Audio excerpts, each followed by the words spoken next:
Hi everyone. So what I'm going to show you now is how we can, the exact same as what we did with our narrative text with Rita, I'm going to show you how we can do that with an information text or a nonfiction text. So again, we're working on drawing conclusions and making inferences. So first what I'm going to do is I'm going to read this passage to you. Lightning flashes and thunder booms. Your dog dashes into your room and hides under your bed. You can hear him whining.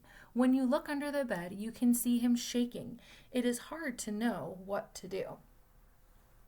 So again, authors give us information, but they don't give us all of the information. They want us to use pictures, in which in this passage we don't have a picture, or clues from the text to draw those conclusions and to make inferences.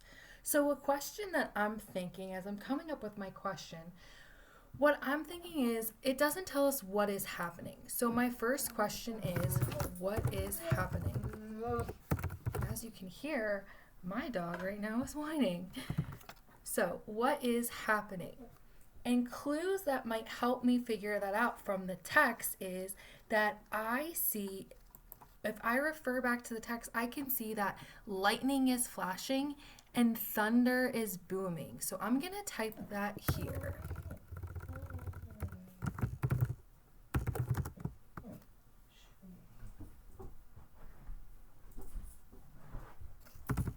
Lightning flashes and thunder booms.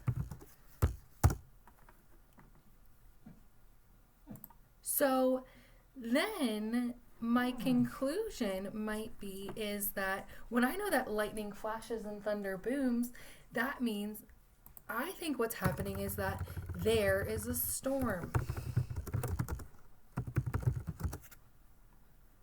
Because when I hear lightning and thunder, it usually tells me that it's raining or that there's a storm that's coming or is coming through. So then my next question that wasn't answered is, how does the dog feel? They don't tell us up here how the dog feels. So I'm going to go back to my passage to find my clues. So it says, lightning flashes and thunder booms. Your dog dashes into your room and hides under your bed. You can hear him whining. So what I'm taking from that is that I know that the dog is hiding.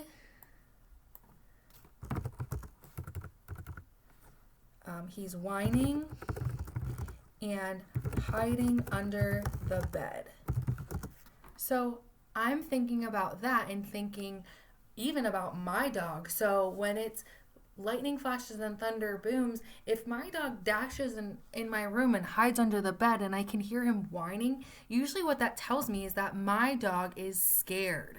So I might type here, the dog is scared, but I can even elaborate or explain more than that. The dog is scared of what? What do we know from this that the dog is scared of? It seems to me like the dog is scared of storms. So I've now used my information from this passage to then find that missing information that our author didn't share with us. So now I was able to take the information and come up with a conclusion or an inference to help me understand what's happening in the story. Again, we'll be working on these this week, but I wanted to send them out to you just to give you a little heads up as to what we'll be working on.